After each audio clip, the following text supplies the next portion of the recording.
السلام علیکم۔ آج کی ویڈیو میں ہم آپ سے نزلہ اور زکام کے حوالے سے 2 وظیفے شیئر کریں گے۔ ویڈیو کو پورا واچ کریں اور ویڈیو اچھی لگے تو لائک کریں، چینل کو سبسکرائب کر دیں، بیل آئیکن کے بٹن کو لازمی دبا لیں تاکہ آنے والی ہر اچھی ویڈیو کا نوٹیفیکیشن آپ کو مل سکے۔ جب موسم تبدیل ہوتا ہے تو جسم میں بھی تبدیلی آتی ہے۔ جب سردی سے گرمی، گرمی سے سردی، ٹھیک ہے، تو جسم میں بھی تبدیلیاں آنی شروع ہو جاتی ہیں، نزلہ زکام کی شکل میں، بخار کی شکل میں۔ تو چونکہ ابھی موسم تبدیل ہو رہا ہے، نزلہ اور زکام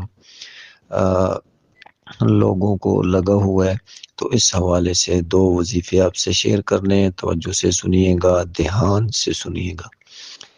پہلا وظیفہ یہ ہے کہ اگر کسی کو نزلہ کی وجہ سے چھینکیں بکثرت آتی ہوں تو 11 بار یہ آیت کسی کھانے کی چیز پر پڑھ کر مریض کو کھلایا جائے۔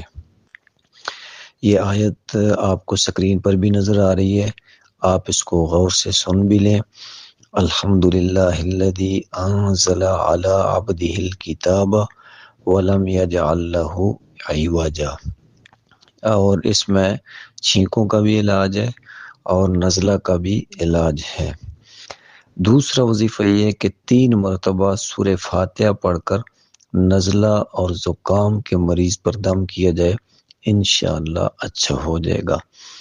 اور اگر میں نے اس ویڈیو میں نزلہ اور زکام کا لفظ بولا ہے، نزلہ اور زکام، تو اس حوالے سے اگر آپ کو ویڈیو چاہیے کہ نزلہ اور زکام ایک ہی چیز ہے یا ان میں فرق ہے تو آپ کومنٹس کر دیں تاکہ اس حوالے سے بھی آپ کو ویڈیو مل جائے۔